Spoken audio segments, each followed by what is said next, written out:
Lovely to see you again, or to see you anew. I think there's one or two folks who perhaps I don't remember seeing, but no, actually, when I see the faces, remember the names as well. Maybe we'll let it just a minute or two. I see people are still trickling in. If you don't have the text yet, hold on, let's do this. Is that any better, Madalena? Yes. Okay, great. Thank you. First of all, thank you to Madalena Garza, who records and does the graphics for all of our flyers and everything, and sets us up. So many of you have never met her before. She's a lovely, lovely person who lives out here in the desert with us and makes all that we do in Ora Midbar possible, really all the different things. So thank you, Madalena. As people perhaps continue to trickle in, I'll waste a little bit more time and say that we spent the summer, some of you joined us in studying Talmud, a very different kind of a text. I noticed that were more that started out and they kind of dropped off. It brought home to me how much in the Jewish tradition, while the Torah is very special, still all texts, all sacred texts are valid and common material for Torah study. And so in the yeshiva world, the seminary world, for instance, the biblical text is studied about this much compared to this much of Talmudic and Jewish legal texts. And it's just very, very different. It's a whole different genre in so many ways. But we welcome everybody to everything they come to. And we start now a new chapter or new chapters in the book of Isaiah. We'll get to the text in just a moment, but I'd like to spend some time just going around, and I'll call out names. If you could just say a little bit your name, where you are, and what your background in biblical study is. But let's keep it short, otherwise we won't get anywhere. So we'll start with Sid and Sue. Go ahead and introduce yourselves. Just first unmute. Susie, go first. Sue Spicer in the greater Palm Springs area and a member of Or Hamidbar.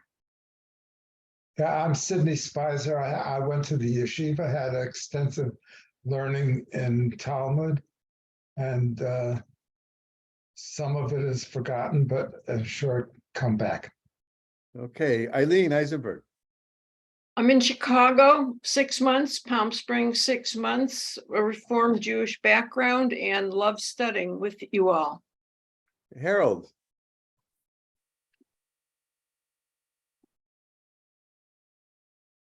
I'm in Palm Springs, California. I'm from a mixed background. My father was Jewish. My mother was English, C of E. I was raised in the Anglican Church and then later adopted Judaism as my religion. Hey, Ron. I'm Ron Wunsch. I live in Cathedral City, and I'm a member of Bloom in the Desert. Which is a UCC congregation. UCC congregation. Okay. Frank? I'm Frank Richardson. I'm an old friend and getting older of Steve Kinney's. I grew up Presbyterian, been pretty much involved in an Episcopal church for the last several decades. And I'm in Austin, Texas, and close to Steve. Thank you. Rita Claire? I live in Palm Springs, and I'm a member in good standing with Orham Debar, and I returned to my roots within the last 3-4 years. So I'm getting an education a little bit later on in life. Okay. Stephen Byrne. Hi, I'm Steve Byrne. I'm in Austin, Texas. I was raised a Lutheran, and I go to the upper room where Steve Kinney teaches on Friday mornings, and really enjoyed our study last year that we did of Acts with this group. So very happy to be here. Okay. Richard? Richard Jeffrey. I'm in Palm Springs. I'm kind of like Eileen, but I grew up on Long Island in a Reform synagogue, and like Rita Claire, as an elder, I've come back to my Jewish roots. Okay, Jim and Terry. Well, I'm Terry Loomis, and when we are in Michigan right now, but when we're in Palm Springs, we go to the United Methodist Church. We have enjoyed this group in the past very much, and I look forward to Isaiah 40 with this. It's the same group plus a few new people. I'm Jim Loomis, and we're in Michigan, as Terry said, in Lansing, and we're in the process of joining a very dynamic Methodist church here, and all the rest is just what Terry said. Hey, Malka. Yes, my name is Malka. I have a conservative Jewish background. I have 2 degrees from Jewish Theological Seminary, and I love learning. Megan. I'm Megan Feather. I converted really from something, but to conservative Judaism. Most of my learning is with Or Hamidbar in the desert. I just love all these classes. So thank you very much. Jimmy, and I don't remember. It's Tulane. And and we're from Austin, Texas, and our background is Pentecostal and Episcopalian, if that can ring true. And went to HCMI and Fuller Seminary. And Corinne. Hi, everyone. I'm Corinne from Mauritius. I grew up Catholic, but my chosen path is Judaism. It's where I find my happiness, my joy, my everything. And I've been part of Or Hamidbar since the pandemic. Thank you for having me. Hey, Don. Yes, good afternoon, everyone. I'm Don DeRoss from Suffield, Connecticut. Belonging to UCC Church in Suffield. And I've enjoyed the classes that I've attended with this group. Okay, I think we'll get to Alan in a second. Sasha, you want to just introduce yourself?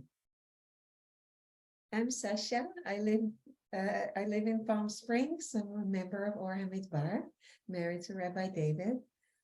Feels a privilege to be studying with you all. She's my roommate. Alan, would you like to introduce yourself? Are you able to do so? Not quite. I'm on a brand new computer and I'm just learning all of the finger stroke. Okay, just have to tell us where you live and what your faith background is. Oh boy, I live in Cathedral City. I am a very happy and a proud member of Or Hamidbar. I have refound a Jewish faith that had been dormant for close to 60 years. I didn't know I was Jewish until I was 9 years old. My mother and father were both refugees from Europe, and everything was kept hush-hush until 9, when I was 9. And I have a voracious appetite for information, especially theological. And that's why I'm here. Well, thank you. Thank you. Steve, you want to just, I think, just make sure everybody knows who you are? Yeah, it's so good to be back with y'all and see familiar faces again. And wanted to welcome Jimmy and Julane and Frank, good friends of mine in Austin, along with Steve Byrne, as he said. And Malka, I don't think we've met. Are you new to this group or were you in the Talmudic? I was in the Talmud group. Great. Okay. Look forward to getting to know you. Anyway, let's do Isaiah. I'm excited about this. Now, Ella just joined us. Ella, just please tell us where you live and what your faith tradition is. I live in Palm Springs. My name is Ella Ohana, and what else do you want me to say? And I've participated in most of the rabbis' classes, and I enjoy them, love it. Sorry, I'm a little late. That's all right. And Ella's going to help us when it comes down to Hebrew from time to time. She's one of our excellent Hebrew speakers and readers. I think everybody else is, we're so, as Stephen said, we're so happy to be here.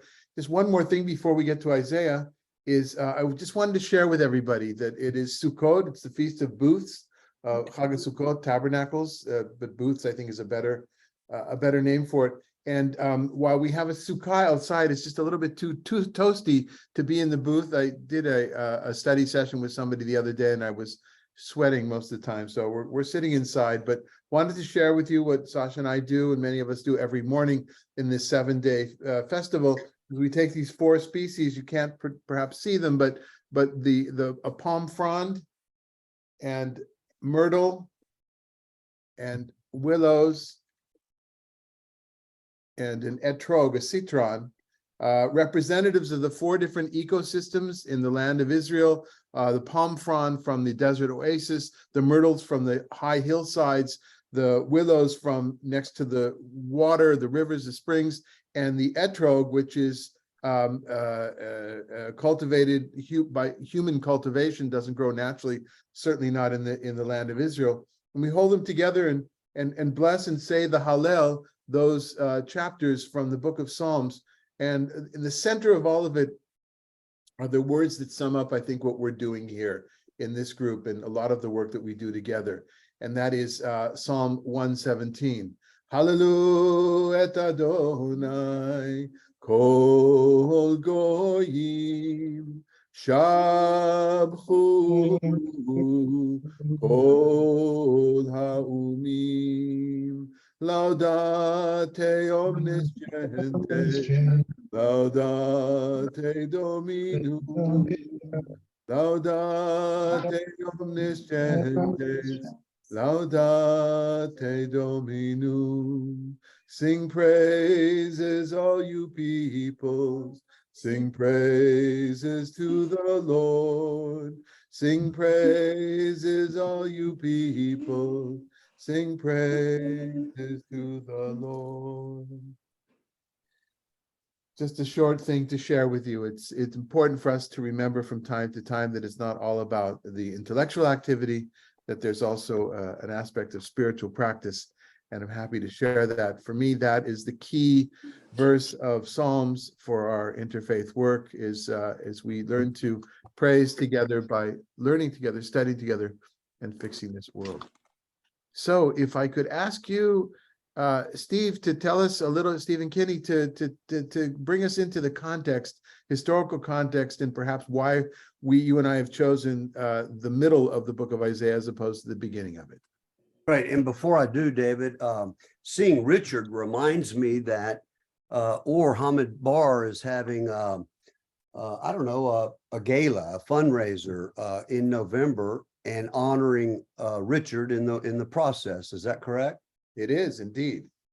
Well, could you send that to the group just so we can all be part of that as we move towards November? Sure. Madalena, can you get that out to the group on this list? Yes, of course. Thank you. Appreciate that. And Richard, congrats. Your esteemed presence it honors us all. That's all I can say is oy vey. Richard is a reluctant honoree, but he is our treasurer. And any of you who have worked in nonprofits over the years, certainly that was the case in Israel. And here, the hardest job to fill, it's not the president. Not a lot of people want to be president, but many people do. It's not the recording secretary. A lot of quiet people like to do that. It's the treasurer. Nobody wants the headache, the Lochenkopf, the hole in the head of having the books to do. But Richard has a passion, an inexplicable passion for making the books add up. Yes, but the most difficult part of my job is when people ask me questions that should be directed to Madalena, like, how do technical questions like, how do I use the website? And so that is really, that's a challenge for me. I But must- Richard does take rabbinic questions, so like what's kosher, what's not kosher, what's Oh, yeah, allowed. yeah, from a reform background, I'm really good at that. Okay. I would like to, Malka, did I pronounce your name? Is it Malka or Malka? Malka. So I wanted to recommend one of the great teachers at Jewish Theological Seminary, Abraham Heschel, and his book on the prophets is spectacular. I mean, especially the second half where he talks about the contrast between the Jewish understanding of, or the biblical understanding of God's presence and being, contrasted with, let's say, the Greek or a more Western philosophical understanding of divine being. And so this has been a very meaningful, helpful book for me. In We my actually used it at JTS as part of a text, of course, on the prophets with Yochanan Muff's may his memory be a blessing. Yeah, very cool. And I spent 1 year of study at JTS back in '88. So loved Heschel's portrait over the fireplace. So let's see. We're starting with Isaiah 40. It has 66 chapters. And, you know, whether or not we approach this prophet in terms of a historical or a thematic perspective, scholars vary on this and on how to divide the book up, but a conventional scholarly understanding that's, I think, held pretty strongly over the past 100 years is that the historical Isaiah is the author or the shaper of verses 1 to 39. That's called often First Isaiah or Proto-Isaiah. And that is the period under 4 kings, as it says in the opening verse of chapter 1. And the 4 kings are Uzziah, or also known Azariah, Jotham, Ahaz, and Hezekiah. And so let me just put this in perspective real quick. We have the United Kingdom under David, right? 1000 BCE, and then Solomon, David's son, rules. And then at the death of Solomon, the kingdom divides in 922, and you have Rehoboam in the southern kingdom of Judah, Benjamin, and you have Jeroboam, who becomes king of the northern kingdom, Israel, rooted at Samaria.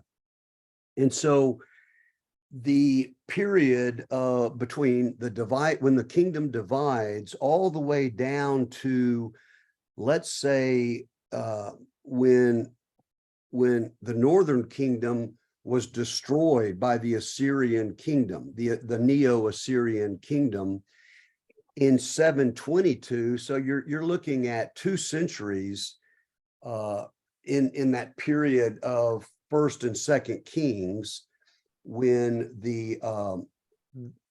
Israel in the north and Judah in the south are actually rivals, and as they try to survive over and against the larger kingdoms of that period, whether it be the Egyptians in the south, the growing power of the Assyrians in the north, and then eventually the Babylonian kingdom, and then the Persian kingdom. So Isaiah, the prophet, technically spans each of those periods from the early First Isaiah, chapters 1 to 39, covers that period up to the destruction of the northern kingdom in 721, 722, where the northern kingdom it's dispersed, it's gone. And so Isaiah addresses that in these early chapters of First Isaiah, lo and behold, over the span of, well, 2 centuries later, after the destruction of the northern kingdom, the following 200 years is that period where Judah in the south is trying to survive. And they make alliances with lesser kingdoms. They try to team up with the Edomites, the Egyptians, the Syrians. Everyone is struggling to survive over and against this rising tide of Babylon, of the Babylonians.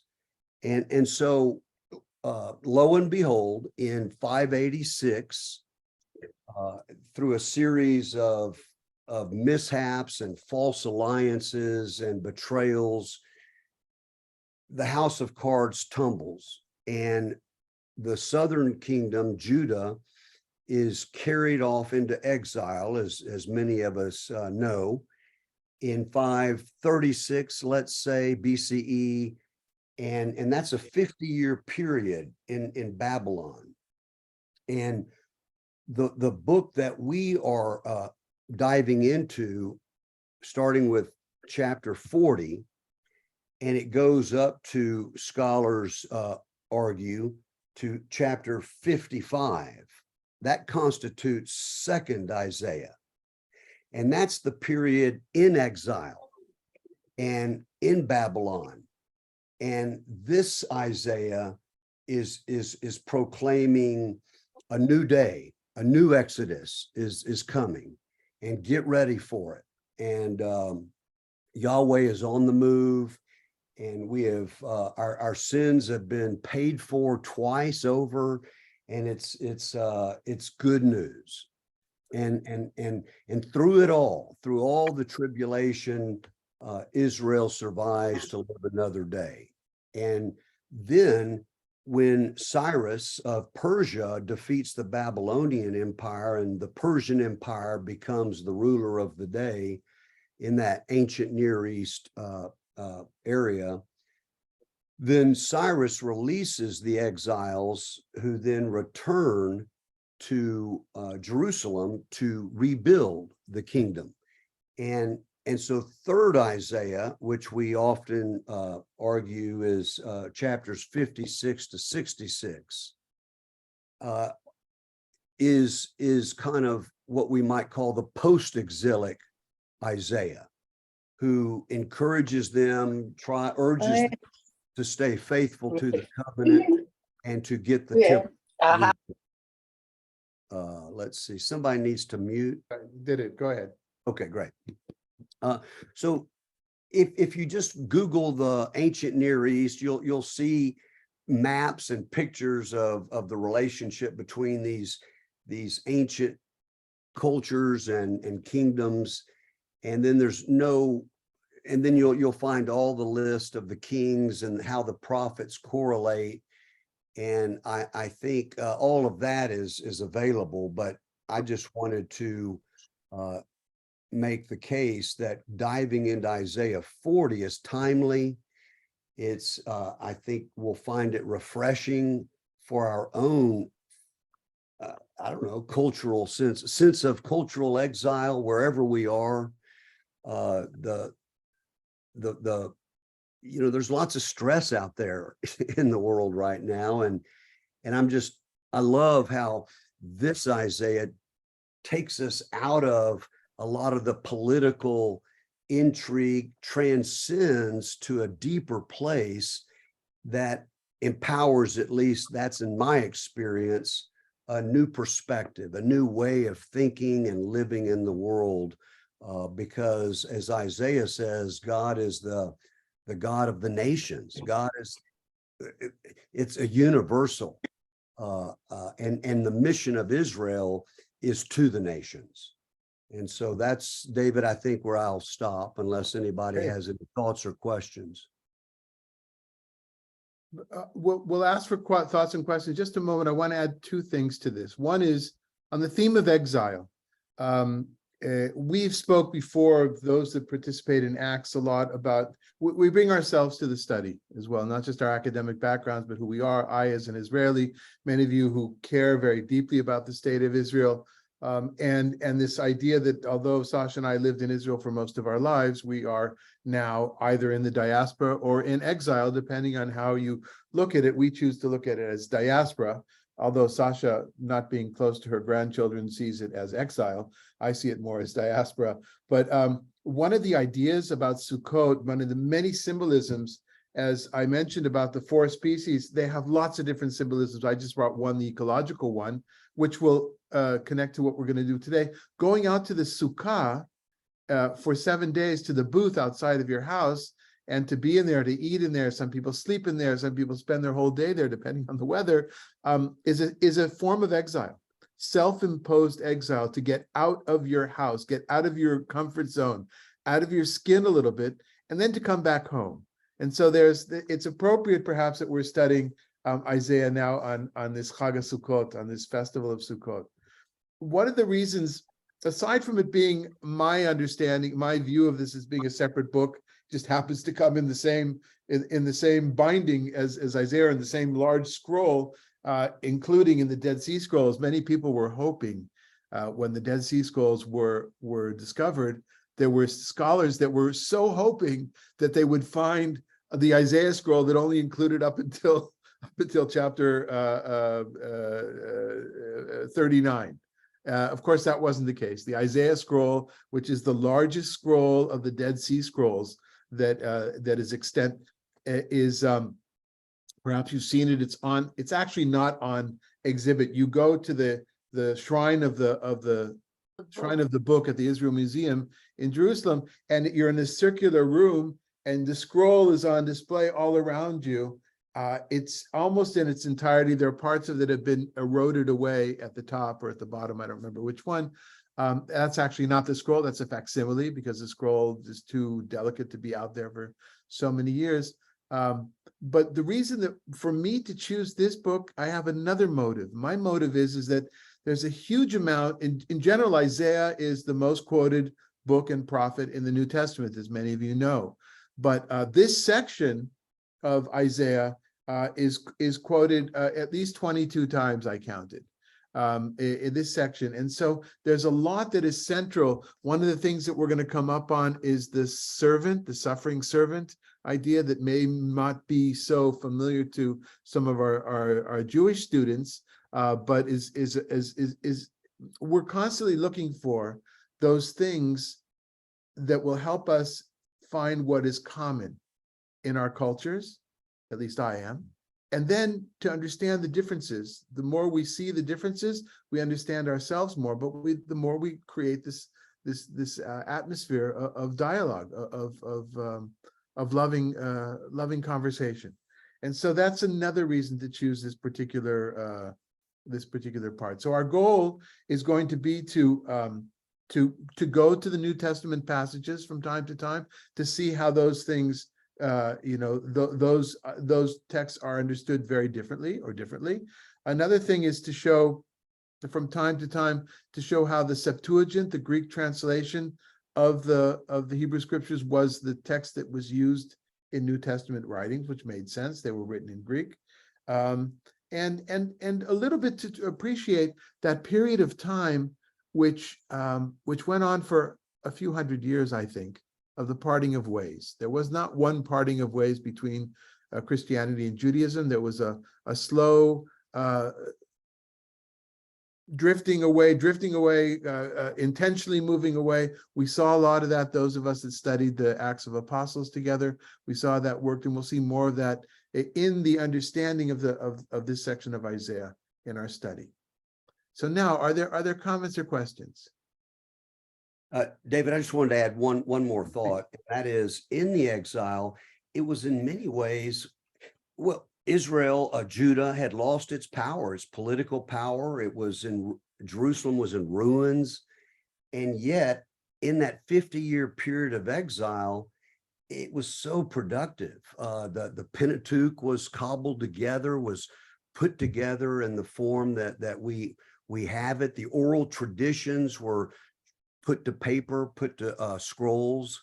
It was just an incredibly fruitful time, as it turns out, looking back on it. And that's another inspiring element for me. Absolutely. So we call this course Actively Engaging, even though that was a play on words with Acts of the Apostles. We continue. We are thankful to the Jewish Federation of the Desert for helping to fund this ongoing course, which is about, the grant is for dialogue between Jews and Christians, especially when it comes to textual-based anti-Semitism and the things that have developed over the years. This is not a group that uses the text in that way, but sometimes the texts have been used that way. And sometimes Jewish folks feel that somebody has stolen their text to use it for in a different direction. I think one of the things we want to help address is for everybody to take a deep breath and appreciate the other's reality, the other's truth, and to see that not just to be, for me to be right is not for you to be wrong, as some would say. Okay. Anything else? Okay.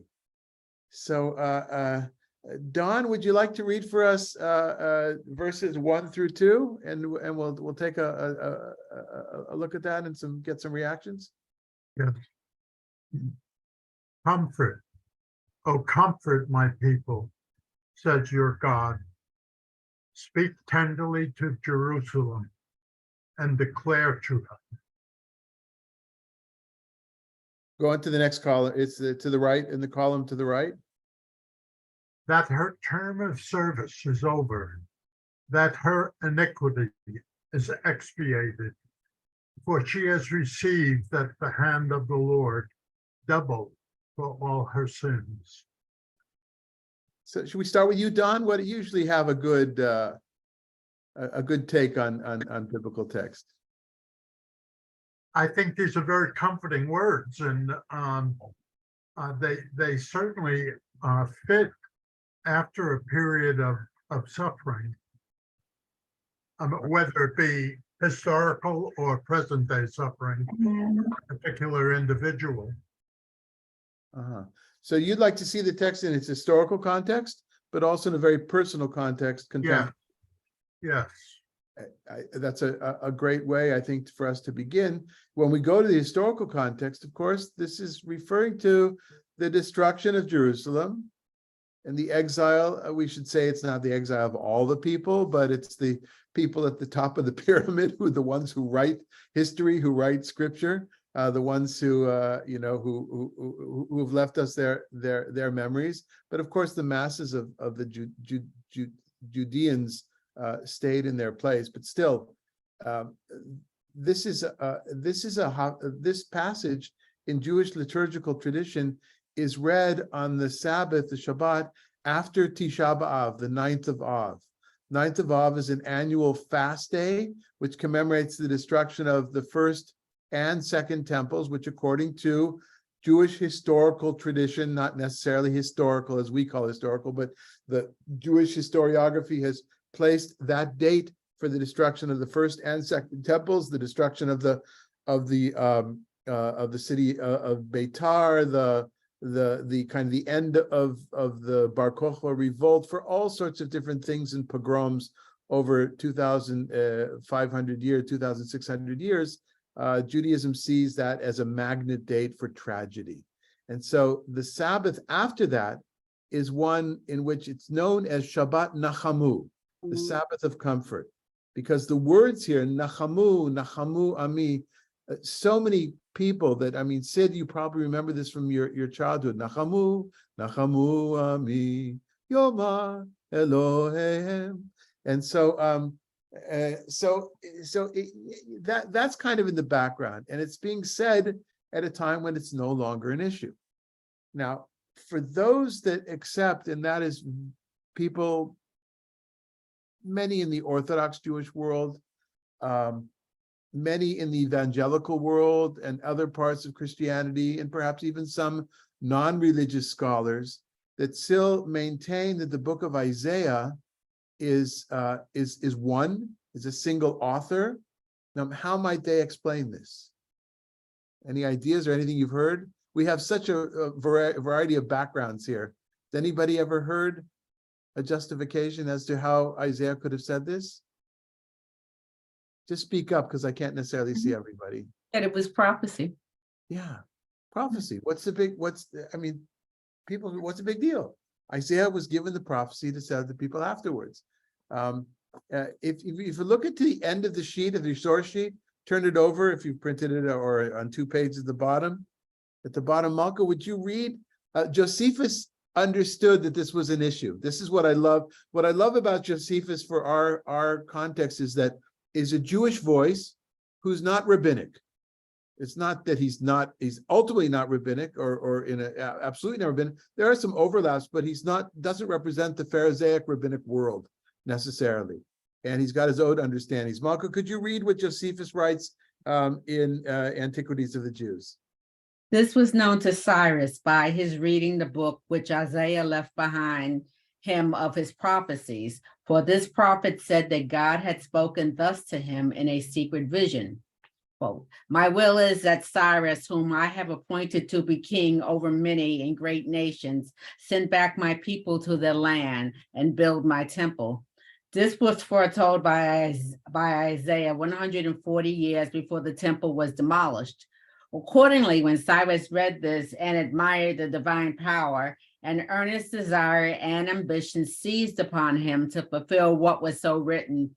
So he called for the most eminent Jews that were in Babylon and said to them that he gave them leave to go back to their own country and to rebuild their city, Jerusalem, and the temple of God, for that he would be their assistant, and that he would write to the rulers and governors that were in the neighborhood of their country of Judea, that they should contribute to them gold and silver for the building of the temple, and besides that, beasts for their sacrifices.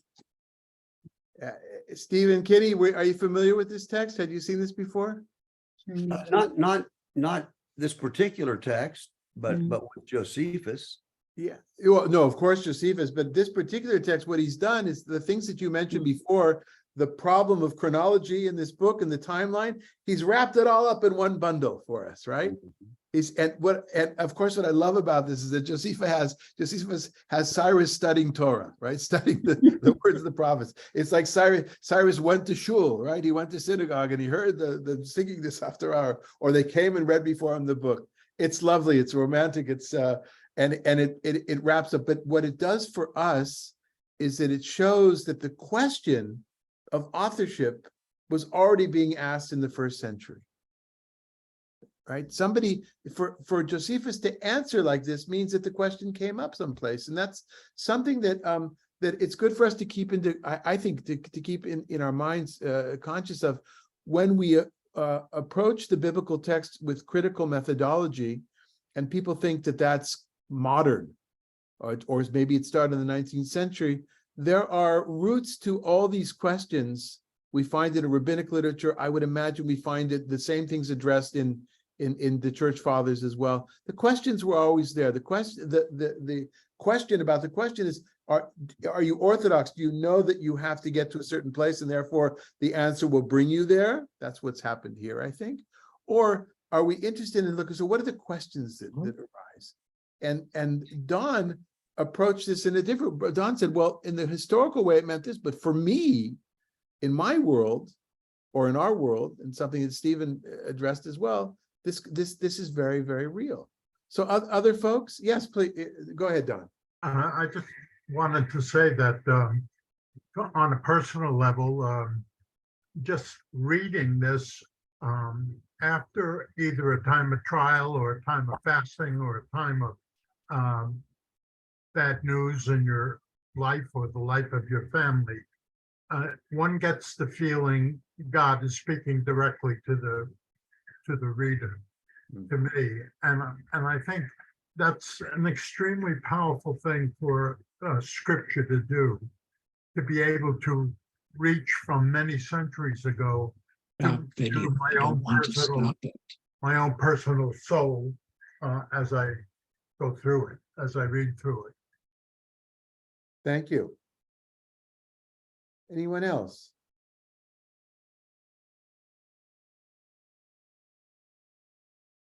Okay, then. Terry, you want to read 3 to 5? Yes, but I have a question first. Is the text that's above each of the readings that are in English, is that the entire section only in Hebrew? Yes, but there's an optical illusion though, because it's in a much smaller font. I wanted to get everything on 2 sides of paper. I'm trying to be conscious of resources, and so yes, that's in, you know, but still Hebrew is quite a bit is far more concise than English is in general. You should know that. Right, so there, I forgot what it is, but there's some average of how many. It's not twice as many words, but it's 1.3, 1.4 words in English that it would be in Hebrew. I think something like that. Okay, thank you, because it does look shorter. It looks like there's less words, so that's why I was wondering if it says the same thing. Yeah, and it's also not in poetic form the way that the graphic form that I've used here. Okay. I think the English kind of embellishes some of the things, like Dibro, Alev, Jerusalem, just speak to the heart of Jerusalem, and they have speaking tenderly and. Okay, so good point, Malka. Thank you. So Malka, along with Ella and Sasha, and there may be others here, are very knowledgeable of Hebrew language. So Malka's just pointed out again. What are the words in Hebrew? If you could translate what you would do literally. I would say, Dibro, Alev, Jerusalem, speak to the heart of Jerusalem. I don't know. Tenderly doesn't catch the heart. Like you're speaking to me like we're lovers. Right. So the challenge of a translator, right? Is it a literal, in our world, we speak to the heart. This was translated in the 70s, I believe. I think I'm correct. I think Isaiah was translated by the New Jewish Publication Society. The panel, many scholars, by the way, who were from JTS, from Jewish Theological Seminary, and it could be that their English that was spoken at that time was a little bit different than it is 30 years later, 40 years later. I don't know, but I hear what you're saying. It's a good point, and that's why looking at English translations is always something which is, others here. We've done that in the past. You've brought up different translations that you have, so it's not a huge gap, but Malka, you would prefer that it includes the heart itself, right? I would. Well, and I think I would too, Malka. I think also, what is comfort in Hebrew? What's the gist of that word? Because as we have it here in this translation, Jerusalem is feminine, tenderly, speak words of comfort. But is that the implication of the word comfort, or is there something deeper? Do you know? Lenachem, well, lenachem is the root, nun chet mem, and it does mean comfort, solace. That's more or less the same word. It also, though, means in biblical Hebrew to change. I'm sorry? Oh, isn't that the same shorish when God says he regretted that he had made man, right? Exactly, change mind. So what's the semantic connection between changing one's mind, regret, and comfort? I don't know. I'm not sure. I'd have to look and see. We'd also have to see that it's the same chet. You may remember that the chet in Proto-Semitic, there's 2 letters that came together in the chet, and in Arabic they still exist. In any case, so yeah. But we've got to be cognizant of the fact that we do have one translation. There are other translations. The revised, the New Revised Standard Version. There's all sorts of ones you could find, and there's a new Jewish Publication Society translation as well, which is gender sensitive. I stick with this one for a number of reasons, but if anybody brings another translation, we'll always take a look at it, especially if you've grown up knowing this is part of the liturgy, right? Is this Steve? Do you remember? Is this a part of the liturgical tradition at all in the lectionary? Sure, absolutely. Yeah. So when that happens, sometimes folks that have been to church for decades and decades, they'll remember it quite differently. Yeah. So please share with us those memories. Okay. So ready? Yes. Okay. A voice rings out, clear the desert, a road, clear in the desert, a road for the Lord. Level in the wilderness, a highway for our God. Let every valley be raised, every hill and mount made low. Let the rugged ground become level and the ridges become a plain. The presence of the Lord shall appear, and all flesh as one shall behold, for the Lord himself has spoken. Hey, Wow. you usually have questions that you have written down beforehand. You didn't do your homework this time, huh? No, but this sure sounds like the Messiah.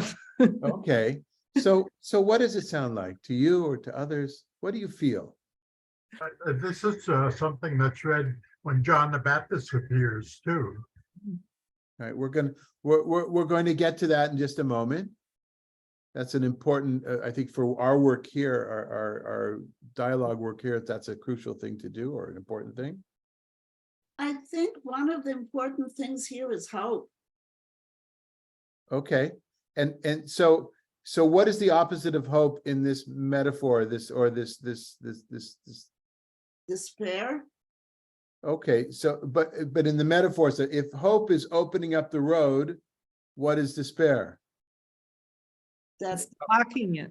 It's, because this is opening everything up, clear a highway, because I'm picturing, mountains and rocks and the kind of topography that would be in this land, and it needs to be cleared away. So you're thinking of those big caterpillar bulldozer things, right? A whole army of them just pushing away a mountain or blowing it up, whatever it is. Think of all the projects, right? Are they post World War II? I don't know whatever in American society. I seem to associate it with FDR, all those projects, but who knows? I don't really know American history, but I'm thinking of all the roads, in 36 years in Israel, a huge amount of roads were built. That's actually one of Bibi's main accomplishments from a modernization point of view of the state of Israel, are the roads that were built during his time, especially in the beginning. And you see that you saw them because Israel's a small place. You're constantly passing different places, and there used to be a mountain someplace, right? And this is a little bit before we had such an awareness of ecological integrity, perhaps. But I don't think there's anything negative here about clearing the way, is it? Yeah, Don? I envision the building of the new road to Jerusalem and expanding it. Right, and you're thinking of what years, what decades, Ella? What? What decades are you thinking of right now? I'm thinking of probably from the 50s to the present. Right. So a biographical note for to understand Ella in her comments is that she lived in Israel a long time ago and visits there quite often. And so she has a perspective. Yeah, I also think of the way up to Jerusalem from Tel Aviv. Don? Yeah, when you were talking about the bulldozer, this looks like some divine activity. And I'm imagining angels clearing away in the wilderness. Right, St. Michael at the charge, right after this last weekend we had. Okay, Jimmy, are you have your hand up? No, I guess, okay. Oh, Ronald. Okay, Ron? I look at this from my own sense that there are no obstacles at all in the way that it's cleared for the Lord's presence. And that no matter where you are, the Lord's presence will be appearing, bar mountains or anything. Right, clearing the obstacles. I don't know if we have folks in recovery, but this would be one. I've done a little bit of spiritual counseling for those folks in recovery from alcoholism and addiction, alcohol and drugs. And this would be a text that I would use in study to clear looking, how does one clear the way and not feel that there's nowhere to go. The same, I mean, it doesn't work in my mind. My experience doesn't work so much with depression. I'm not trained for that, and I think. But one could see that, certainly not with chronic depression. Sid, go ahead, just to unmute first. Yeah, I think this is a metaphor. Okay. And in your life, what would it be a metaphor for? A metaphor for get your act together. Do the right things. I love it. Do Okay. what's best for the country. Do what's best for the people. Clean up your room. That's what I think it is. I also see this as a metaphor of the Exodus, right? They're in captivity and now they're returning. And Yahweh leads that. His presence in the Shekinah cloud leads them. I'm glad you brought that up, Stephen, because in the modern commentaries, one often finds, well, this is what you had to go through the desert to get back from Mesopotamia, from Babylonia to the land of Israel. While it is true that there is a road that you could take through Saudi Arabia, Jordan, whatever the countries are right now, that vast desert, and maybe that's what somebody had in mind. There's also other ways that are not nearly as desert-like, following the great rivers and coming down through Syria. And while there is a desert there as well, so my mind went where yours did, Stephen, is that this is not so much about the physicality of a desert per se. This is on purpose to remind us of Bamidbar, which, by the way, is probably best translated wilderness and not desert, right? Of the Exodus story. Yeah, like our year is cyclical in developing, from year to year we go around, but we try to go up. This too, a reading of history as kind of cyclical and going back. And in order to get to that better place, you have to have that experience of being shepherded by the Shekhinah, as you mentioned, right? In Hebrew, we pronounce it Shekhinah, God's presence, and also in that is the Mishkan, the tabernacle, God's presence there. Yeah. Kvod Adonai, that's it. Kvod Adonai, God's presence dwells above or amidst the tabernacle, the Mishkan, the portable temple, which travels. Yeah. And anything else? Okay. Frank, you want to read the next? Sorry. The back to Don's point about this verse appearing in the gospel, not only in John, but in all four gospels. I chose the section from Matthew, just because Matthew is a little bit more familiar to me than the other gospels. But before we get there, though, LXX means the Septuagint, right? The Greek translation. Whenever you see LXX, that's what that means, 70. And it's a Greek translation. We've talked about it probably before, but from the 3rd century, the Torah was translated in the 3rd century BCE, the 5 books of Moses. And at some point in between the 3rd and 2nd century, the rest of the Hebrew Bible was translated by and for the Jewish community of Alexandria, Egypt, where Greek was the language. There's a parallel development amongst the Jews of the land of Israel and all the way upwards to Babylonia, in which the Torah was and other books were translated into Aramaic, because already in the last part of the 1st millennium BCE, Jews were no longer speaking Hebrew.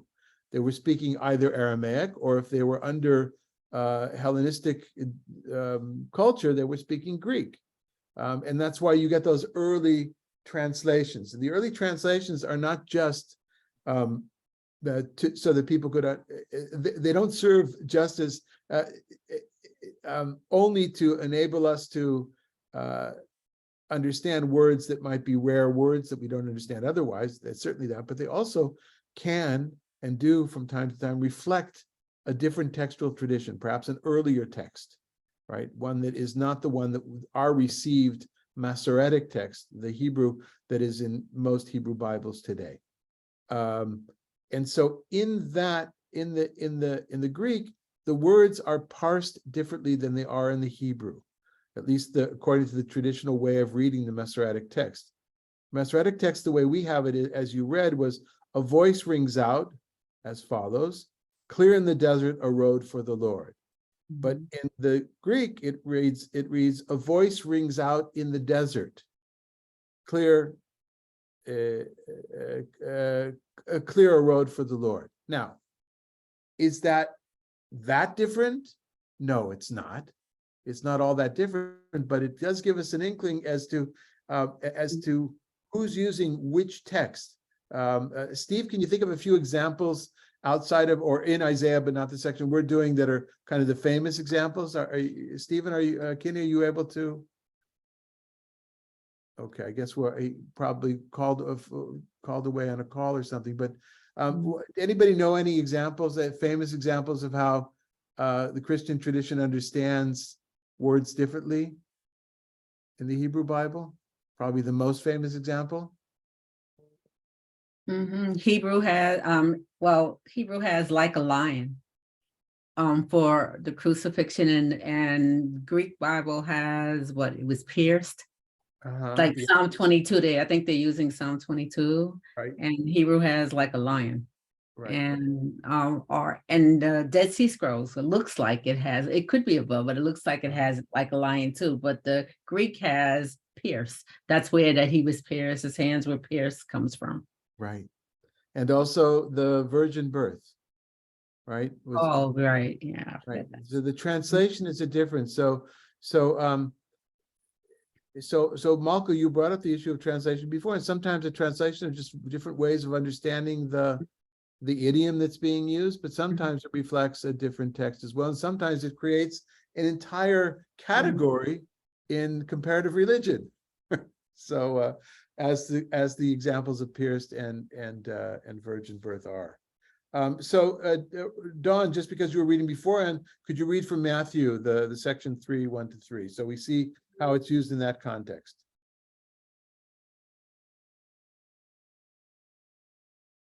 Okay, so perhaps Eileen, if you want to read the Matthew 3, 1-3. Sure. In those days, John the Baptist appeared in the wilderness of Judea, proclaiming, "Repent, for the kingdom of heaven has come near." This is the one of whom the prophet Isaiah spoke when he said, "The voice of one crying out in the wilderness, prepare the way for the Lord, make his path straight." Okay, and it still mentions the wilderness, the midbar. It's important, but gives it a different. Perhaps maybe it was changed also or understood differently because you didn't necessarily need to clear the way in the desert itself. Anyway, I think we're going to call it a day for today. We're at 11 o'clock, and we'll move much faster next time. Wanted to get the introductions out of the way and some of the preliminary stuff. As always, if you have suggestions or complaints or any kind of feedback, just be in touch with me. My email is easy to find. It's rabbi@orhamidbar.org. You can do it, the info, and just through our website if you don't remember that. All the comments will get to me. And we look forward to seeing everybody next week.